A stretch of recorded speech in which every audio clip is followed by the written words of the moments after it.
Assalamu alaikum. Welcome back to Sufi Essence with Hammad Syed. Part 7.15. The Hadith Surah Al-A'raf. Our spiritual and an intellectual journey through the sacred verses of Surah Al-A'raf now leads us into the heart of a timeless and a recurring narrative. The noble struggle of Allah's chosen prophets against the ignorance and the arrogance of their people. We have now reached a pivotal moment as we transition from the powerful and a poignant story of Prophet Nuh, peace be upon him, and delve into the courageous and a compelling account of Prophet Hud, peace be upon him, and his people, the tribe of Ad. This is a narrative that is not merely historical. It is a profound and a living testimony to the immense spiritual blindness that can plague even the most physically powerful and an affluent of societies.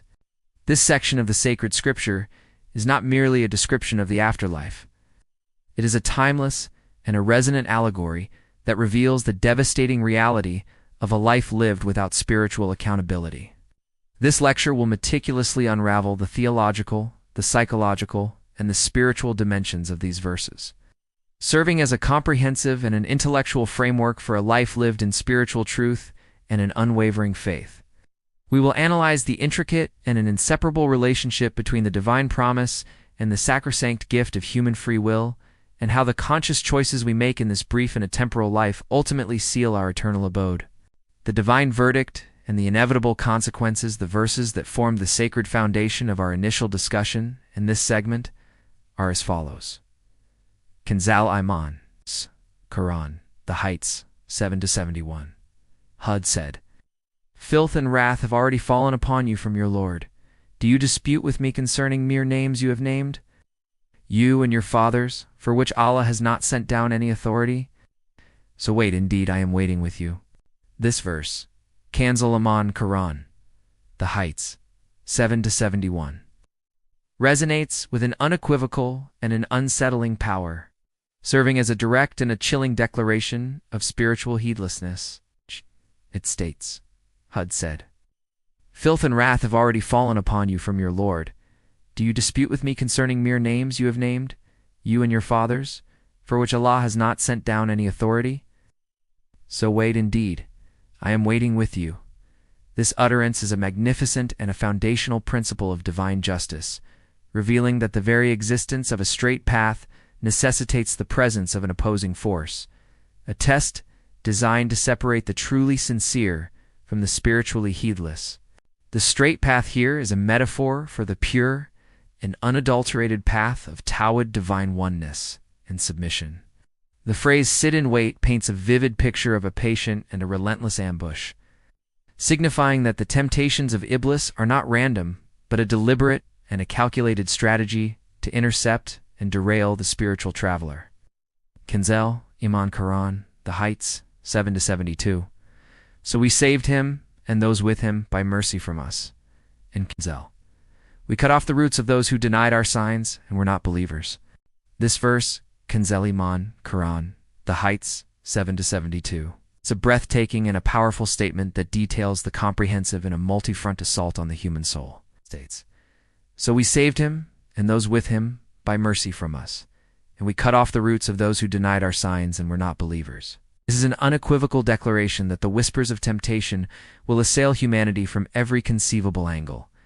From before them refers to tempting them with the future, making them anxious about what lies ahead, and causing them to chase worldly desires with a restless hunger.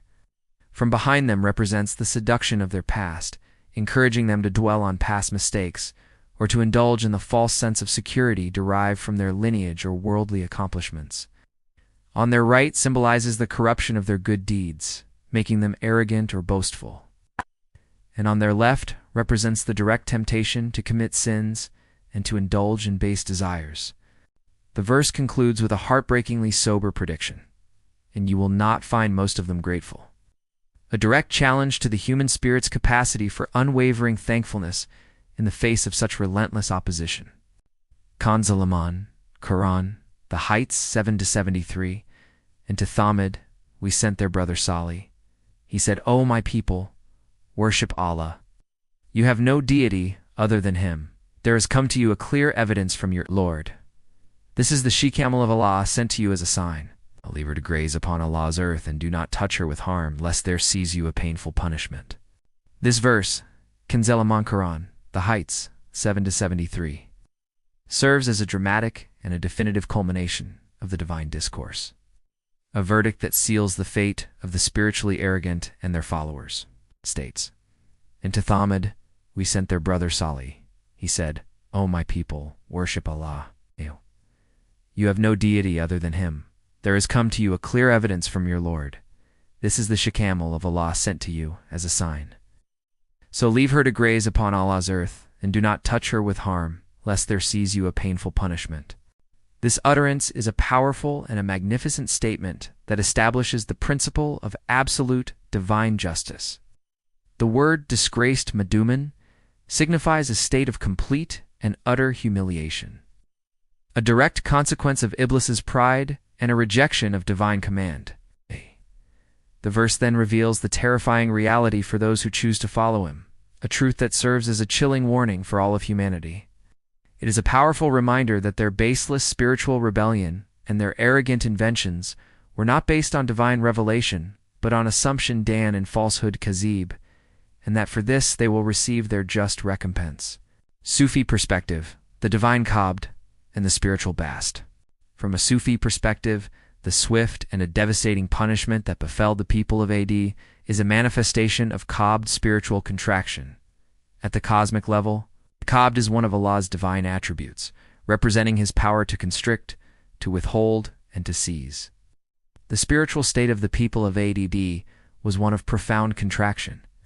Their hearts were constricted, their vision was narrowed to the material world, and their spiritual receptivity was sealed. When a heart and a soul are in this state of qabd, they are unable to receive the spiritual nourishment of Allah's mercy and guidance. The divine punishment was not an act of random cruelty, but a direct reflection of their own inner state. The spiritual life is a delicate balance between qabd and bast spiritual expansion. Bast is the divine attribute of expansion, of opening the heart to spiritual realities and filling it with inner peace and ill-end divine knowledge. The righteous, like Prophet Hud, peace be upon him and his followers, were in a state of spiritual expansion bast, and thus they were not only saved from the worldly punishment, but were also rewarded with a state of divine favor. The Sufi understands that by purifying the heart and submitting to Allah's will, one can transcend the worldly qabd and attain the eternal bast of the hereafter. Commentary from Zia'ul Quran. The wisdom of divine attributes and the nature of divine command, the Zia'ul Quran.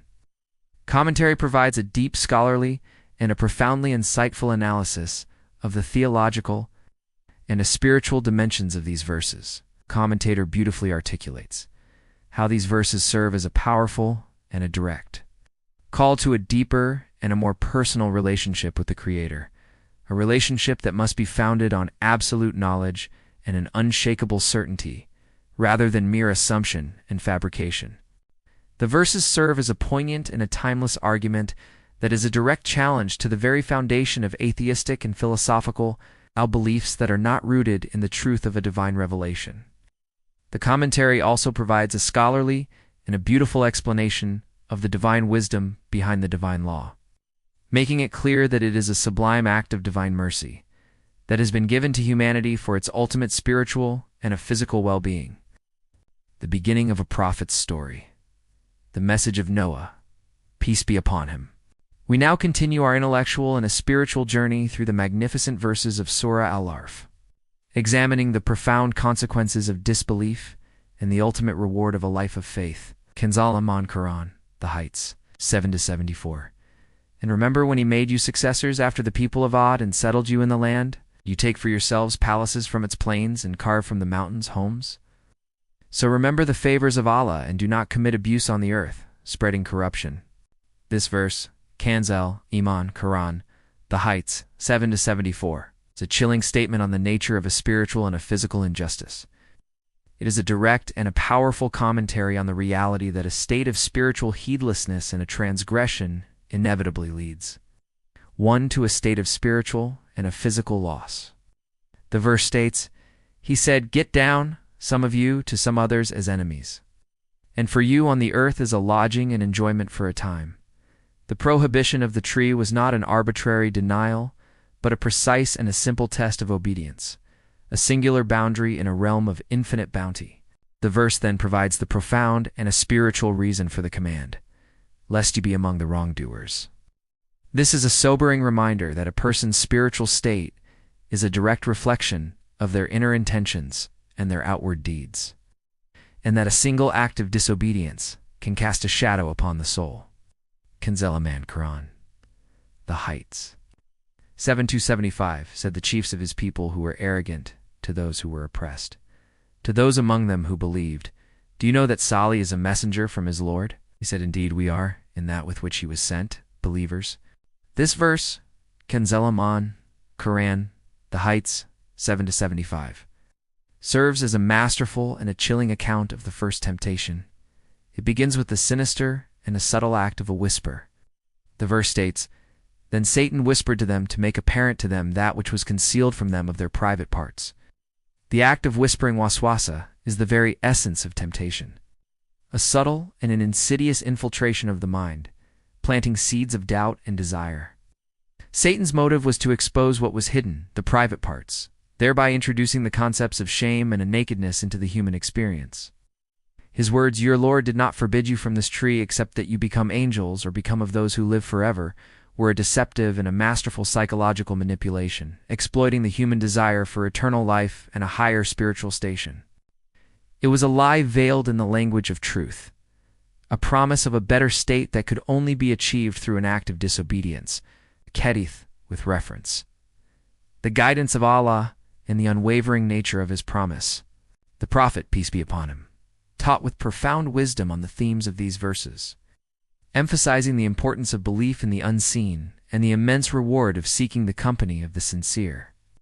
The Prophet, peace be upon him, taught, "The people of paradise will be the believers, and the people of hell will be the disbelievers." This hadith is found in Sahih al-Bukhari, hadith number 7476. This profound hadith directly relates to the verses on divine judgment. It provides a direct and a definitive answer to the question of a person's ultimate abode, confirming the divine truth that a person's spiritual state in this life determines their spiritual state in the hereafter.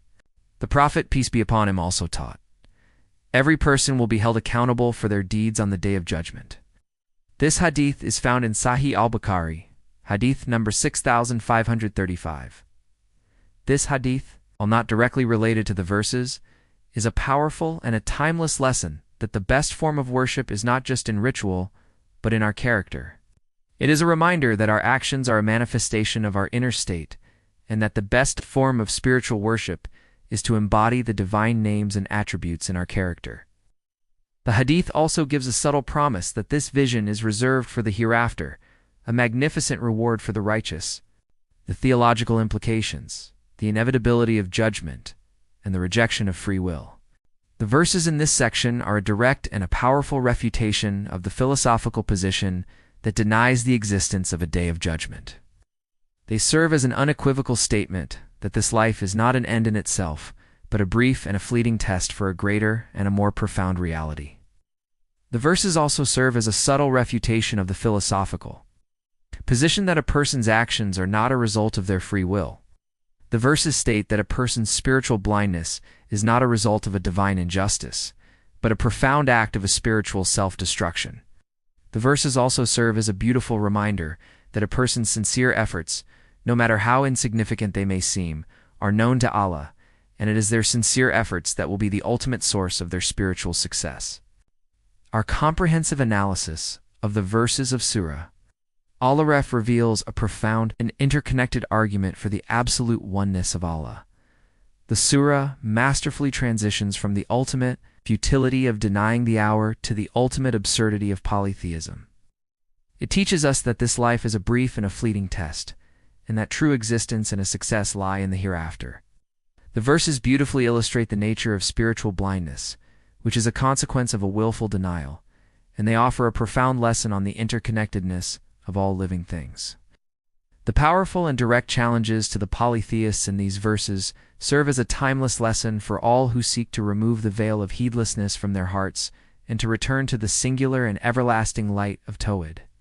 May Allah, Ar-Rahman, and Ar-Rahim Fill your heart with the light of His truth and grant you the spiritual insight to recognize His signs in every aspect of creation. May He free your soul from the shackles of doubt and the chains of worldly attachment, so that you may stand before Him on the day of judgment with a pure and a tranquil heart. May He make your efforts a source of profound reward, and your channel a beacon of guidance for all who seek spiritual clarity. May He grant you the profound and an unwavering steadfastness on the path of truth. And may your work be a testament to His magnificent names, Ar-Rahman and Ar-Rahim.